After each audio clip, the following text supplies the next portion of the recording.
இதே திருச்சியில அனார்பாக் தர்கான்னு சொல்லி 350 ஆண்டுகளுக்கு பழமையான தர்கா.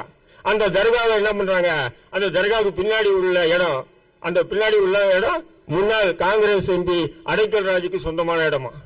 எப்படின்னா இந்துக்களுக்கு எப்படி முன்னாடி சுடுகாடு இருந்தா அவசகுடமா பார்ப்பாங்க. அப்ப அது தர்கா என்பது சுடுகாடு தானே, அடக்கஸ்தலம் தானே. அது அதனால என்ன பண்றாங்க, இதை காலி பண்ணணும், இடிக்கணும்னு சொல்லிட்டு என்னென்ன முயற்சி பண்ணி பார்த்தாங்க. கடந்த அதிமுக ஆட்சியில் என்னென்ன முயற்சி பண்ணி பார்த்தாங்க, ஆனா முடியல.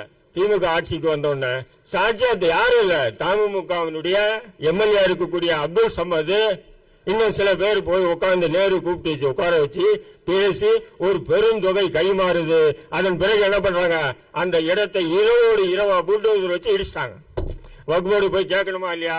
அப்ப வக்போர்டு சேர்மன் யாரு நம்ம அப்துல் ரஹ்மான் இருந்தாப்புல.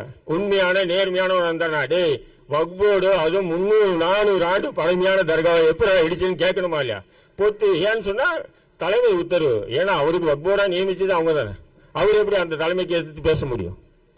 அப்ப அந்த தர்காவை இடிச்சிட்டாங்க. வழக்கு போட்டாங்களா? இல்ல. எவ்வளவு பெரிய அநியாயம், 400 ஆண்டுகள். அப்போ இதே பிஜேபி இடிச்சா மட்டும்தான் நான் இப்படி கூட்டம் போட்டு கடுமையா தாக்கி பேசுவேன். ஆனா திமுக அடிச்சா நான் சைலண்ட் மூட்ல போயிடுவேன்னு சொன்னா அது சமுதாயத்தினுடைய தியாகம் இல்ல, அது சமுதாயத்தினுடைய துரோகம் என்பது இந்த இஸ்லாமிய சமூகம் உணர வேண்டும்.